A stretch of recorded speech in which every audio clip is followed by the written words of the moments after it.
আজকের প্রথম খবরটা হলো গুমরা বাজারে বিধ্বংসী অগ্নিকাণ্ড, ছাই 12টি দোকানসহ বসতঘর। কাটিগড়ার গুমরা বাজারে ভয়াবহ অগ্নিকাণ্ডের ঘটনা ঘটল।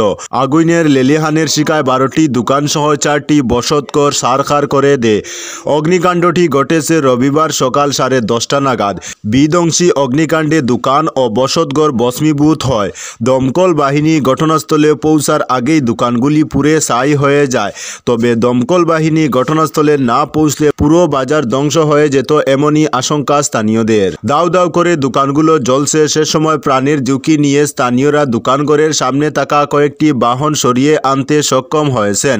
তবে একটি গাড়ি ক্ষতিগ্রস্ত হয়েছে। স্থানীয় সূত্রে জানা যায়, টায়ারের দোকানে প্রথমে আগুনের ধোঁয়া দেখা যায়। মুহূর্তেই আগুন ছড়িয়ে পড়ে। এক অসহায় অবস্থায় দাঁড়িয়ে দেখতে হয়েছে স্থানীয়দের। কিছু করার সময় দেয়নি। আগুন দ্রুত ছড়াতে থাকে। তবে অগ্নিকাণ্ডের সূত্রপাত কিভাবে হয়েছে তা জানা যায়নি। অগ্নিকাণ্ডে কয়েক লক্ষ টাকা ক্ষতি হয়েছে।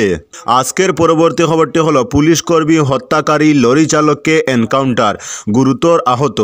চুরাইবাড়িতে পুলিশ কর্মী হত্যাকারী লরি চালককে এনকাউন্টার করল করিমগঞ্জ পুলিশ।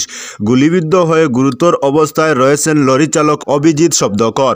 সূত্রে জানা যায়, শনিবার কাকবুড়ে ভয়ঙ্কর দুর্ঘটনার তদন্ত করতে লরি চালক অভিজিৎকে সঙ্গে নিয়ে ঘটনাস্থলে শনিবার রাতে গিয়েছিল পুলিশ। সেই সময় পুলিশের হাত থেকে বন্দুক কেড়ে নিয়ে পালানোর চেষ্টা করে অভিজিৎ শব্দকর। পুলিশ প্রথমে শূন্যে গুলি ছুড়ে, এরপরও শব্দকর পালাতে থাকলে বাধ্য হয়ে তাকে লক্ষ্য করে গুলি ছুড়লে গুলিবিদ্ধ হয় চালক শব্দকর। গুরুতর আহত হয়। বর্তমানে চিকিৎসাধীন অভিজিৎ। উল্লেখ্য, শনিবার কাকবুড়ে ত্রিপুরা থেকে একটি 12 চাকার কার্টুন বোঝাই লরি চুরাইবাড়ি পুলিশ চেক গেইটে পৌঁছলে গাড়িকে চেকিংয়ের জন্য সিগন্যাল দেয় স্থানীয় পুলিশ। এতে লরি চালক গাড়িটি দাঁড় না করিয়ে দ্রুত গতিতে পুলিশের ব্যারিকেড ভেঙে এগোতে গেলে লরির সংস্পর্শে এসে গুরুতর আহত হন উজ্জ্বল বরা। এরপর হাসপাতালেই মৃত্যু হয় বরার। আজকের পরবর্তী খবরটি হলো লরির ধাক্কায় হত পুলিশ কর্মীকে শেষ শ্রদ্ধা পুলিশ প্রশাসনের। চুরাইবাড়িতে লরির ধাক্কায় হত পুলিশ কর্মীকে শেষ শ্রদ্ধা জানালো পুলিশ প্রশাসন। শনিবার বিকেলে শ্রীভূমি করিমগঞ্জ পুলিশ রিজার্ভে প্যারেড মার্চ ও পুষ্পার্ঘ্য অর্পণ করে পুলিশ কনস্টেবল উজ্জ্বল বরাকে শেষ শ্রদ্ধা নিবেদন করেন পুলিশ সুপার পার্থপ্রতিম দাস, অতিরিক্ত police super Pranabjyoti Kalita, DSP Narayan বড়সহ অন্যান্য পুলিশ কর্মকর্তারা। এদিকে পুলিশ কর্মীর মৃতদেহ বর্তমানে জোরহাটের নিজের বাড়িতে পৌঁছে দেওয়ার ব্যবস্থা করা হয় পুলিশ প্রশাসনের পক্ষ থেকে। মৃত পুলিশ কর্মী 2022 সালে চাকরিতে যোগ দিয়েছিলেন। তার অকাল মৃত্যুতে শোকাচ্ছন্ন গোটা পুলিশ মহল। আজকের পরবর্তী খবরটি হলো রেশন কার্ড বন্টনে কংগ্রেসকে এক হাত নিলেন মন্ত্রী কৃষ্ণেন্দু পাল। পাতারহান্দিতে রেশন কার্ড বন্টন অনুষ্ঠানে কংগ্রেসকে এক হাত নিলেন মন্ত্রী কৃষ্ণেন্দু পাল।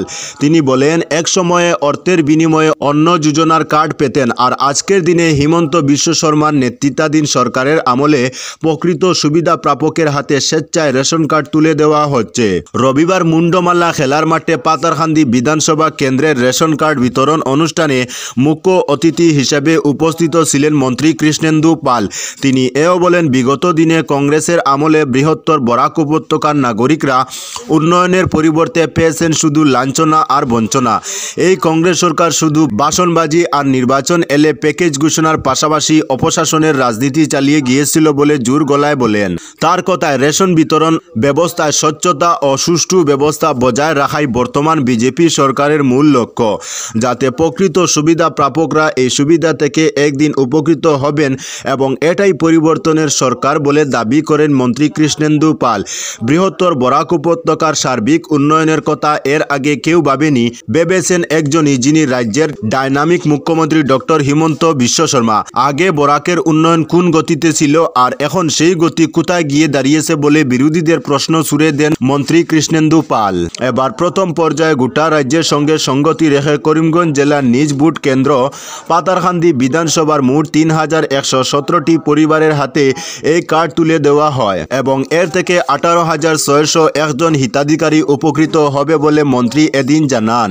আজকের পরবর্তী খবরটি হলো হাইলাকান্দিতেও রেশন কার্ড বন্টন। হাইলাকান্দি জেলার আলগাপুর কাটলিছড়া বিধানসভা চক্রের 1363টি পরিবারের 14,496 জনকে নতুন রেশন কার্ড বন্টনের সূচনা করা হয়েছে। বোয়ালিপাড়ের doctor Shashibhushan institute of education প্রাঙ্গণে রবিবার আয়োজিত এক অনুষ্ঠানের মাধ্যমে মাধ্যমে এই বন্টন প্রক্রিয়ার সূচনা করা হয়। হাইলাকান্দির বিধায়ক জাকির হোসেন লস্কর, পৌরপতি কল্যাণ গোস্বামী এবং জেলা আয়ুক্ত নিসর্গ হিবারে এই কার্ড বন্টনের সূচনা করেন। অনুষ্ঠানে ভাষণ প্রসঙ্গে জেলা আয়ুক্ত নিসর্গ হিবারে নতুন রেশন কার্ডধারীদের প্রতি মাসের 1 তারিখ থেকে 10 তারিখের মধ্যে অন্য সপ্তাহ সেবার দিন ডিলারদের কাছ থেকে বিনামূল্যের এই চাল সংগ্রহ করার আবেদন জানান। এই চাল সংগ্রহের সময় ই-পাস মেশিনের মাধ্যমে তা সংগ্রহ করতে বলেন ডিসি। রেশন সামগ্রী সম্পর্কে কোনো অভিযোগ থাকলে তা জিপি অফিস, বিডিও অফিস অথবা ডিসি অফিসে জমা দিতে বলেন ডিসি। এই কার্ডের মাধ্যমে প্রতি মাসে জনপ্রতি 5 কেজি করে চাল দেওয়া হবে। কার্ড প্রাপকরা আয়ুষ্মান কার্ডও পাবেন, যা দিয়ে 5 লক্ষ টাকা পর্যন্ত বছরে বিনামূল্যে চিকিৎসার সুযোগ রয়েছে। অনুষ্ঠানে ভাষণ দিয়ে বিধায়ক জাকির হোসেন লস্কর অরুণোদয় বাছাইয়ের সময় যাতে প্রকৃত দুস্থরা বঞ্চিত না হন তা দেখতে পরামর্শ দেন। তিনি রেশন কার্ড প্রদানের মতো সাহসী পদক্ষেপ নেওয়ায় মুখ্যমন্ত্রীর ভূয়সী প্রশংসা করেন। অনুষ্ঠানে পৌরপতি কল্যাণ গোস্বামী প্রাসঙ্গিক বক্তব্য পেশ করেন। আজকের পরবর্তী খবরটি হলো ই-রিকশা থেকে গাঁজা উদ্ধার, আটক চালক। ই-রিকশা থেকে বিপুল পরিমাণ মাদক উদ্ধার করল পুলিশ। রবিবার গোপন সংবাদের ভিত্তিতে জয়পুর থানার পুলিশ দল কনকপুর প্রথম খণ্ড এলাকায় অভিযান চালিয়ে AS11 FC 3727 একটি ই-রিকশা থেকে 3.97 কেজি গাঁজা উদ্ধার করে। পাশাপাশি চালক বিক্রম সিং, যার বয়স ছিল 20, তাকে আটক করা হয়। তার বাড়ি চিরিপুলে। উদ্ধার হওয়া গাঁজার কালোবাজারি মূল্য 2 লক্ষ টাকা হবে জানায় পুলিশ। NDPS আইন অনুসারে মামলা করে প্রয়োজনীয় আইনানুগ ব্যবস্থা নেওয়া হচ্ছে বলে জানায় পুলিশ। আজকের পরবর্তী খবরটি হলো ঘরের ভেতরে মাটি খুঁড়ে উদ্ধার সতেজ গুলি সহ রিভলভার। ঘরের ভিতরে মাটি খুঁড়ে উদ্ধার করা হলো সতেজ গুলি সহ রিভলভার। ঘটনাটি চাপর হরদেমারার। জানা যায় আইয়ুব আলীর ঘর থেকে একটি রিভলভার উদ্ধার করেছে পুলিশ। বিলাসীপাড় মহকুমা পুলিশ অফিসার, চাপর পুলিশ এবং শালকুচা পুলিশ গোপন সূত্রের ভিত্তিতে রাতে এই অভিযান চালায়। পুলিশের দল বাড়িতে আসলে আইয়ুব আলী ও তার পরিবারের সদস্যরা ঘরে তল্লাশি করতে বাধা দেওয়ার পাশাপাশি আক্রমণ করে বলে অভিযোগ। পুলিশ অবশেষে ঘরের ভেতরে গর্ত থেকে 5 রাউন্ড গুলি সহ একটি রিভলভার বের করে। এই ঘটনায় আইয়ুব আলী সহ তার মা ও স্ত্রীকে আটক করে চাপা থানায় নিয়ে যাওয়া হয়েছে। আজকের পরবর্তী খবরটি হলো করিমগঞ্জ জেলায় বিজয় দিবস উপলক্ষে বিশাল পদযাত্রা অনুষ্ঠিত। রবিবার করিমগঞ্জ জেলায় বিজয় দিবস উপলক্ষে এক বিশাল পদযাত্রা অনুষ্ঠিত হয়। কেন্দ্র সরকারের যুব বিষয়ক ও ক্রীড়া মন্ত্রণালয়ের ব্যবস্থাপনায় এবং রাজ্য সরকারের ক্রীড়া ও যুব কল্যাণ বিভাগের তথা করিমগঞ্জ জেলা প্রশাসনের সহযোগিতায় করিমগঞ্জ জেলার আকবরপুর স্থিত কৃষি বিজ্ঞান কেন্দ্র থেকে এই পদযাত্রার সূচনা করা হয় এবং 7 কিলোমিটার পথ অতিক্রম করে পদযাত্রা সুতারকান্দি স্থলবন্দর প্রাঙ্গণে এসে সমাপ্ত হয়। 1971 সালের মুক্তিযুদ্ধে বীর সেনানীদের আত্মত্যাগ এবং বিজয় প্রাপ্তি উপলক্ষে এই দিবস পালন করা হয়েছে। এদিন এই দিবস পালন উপলক্ষে আকবরপুর কৃষি বিজ্ঞান কেন্দ্রে এক সভা অনুষ্ঠিত হয়। এতে রাজ্যের ক্রীড়া ও যুব কল্যাণ ইত্যাদি বিভাগের মন্ত্রী নন্দিতা গারলুসা মুখ্য অতিথি হিসাবে উপস্থিত ছিলেন। সঙ্গে রাজ্যের মীন পশুপালন ও পশু চিকিৎসা এবং পূর্ত বিভাগের মন্ত্রী কৃষ্ণেন্দু পাল ও উপস্থিত ছিলেন।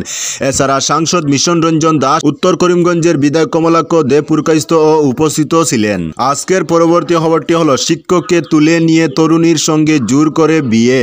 স্কুলে যাওয়ার পথে এক শিক্ষককে জোর করে তুলে নিয়ে গিয়ে বিয়ে দেওয়ার অভিযোগ উঠল। বিহারে ঘটনাটি ঘটেছে।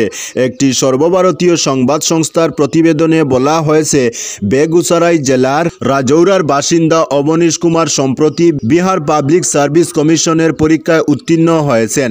কাটিহারের একটি মাধ্যমিক বিদ্যালয়ে শিক্ষকতার চাকরি পেয়েছেন তিনি। শুক্রবার অবনীশ টুটো চেপে স্কুলে যাচ্ছিলেন। অভিযোগ, সেই সময় দুটি ছোট 4 চাকা গাড়ি এসে তার পথ আটকে দেয়। 1 ডজন অচেনা লোক গাড়ি থেকে নেমে অবনীশের দিকে বন্দুক তাক করে তাকে মারধর করে গাড়িতে তোলা হয়। অপহরণ করে তাকে নিয়ে যাওয়া হয় অন্যত্র। সেখানে লক্ষ্মীসরাই জেলার বাসিন্দা গুঞ্জন নামে এক তরুণীর সঙ্গে তাকে জোর করে বিয়ে দেওয়া হয় বলে অভিযোগ। তরুণীর দাবি, অবনীশের সঙ্গে তার 4 বছর ধরে সম্পর্ক ছিল। যদিও ওই তরুণ স্পষ্ট জানাচ্ছেন তরুণীর সঙ্গে তার সম্পর্ক ছিল না। ভিত্তিহীন দাবি, তাকে জোর করে বিয়ে দেওয়া হয়েছে। অবনীশ অপহরণ ও শারীরিক নির্যাতনের অভিযোগ দায়ের করেছেন।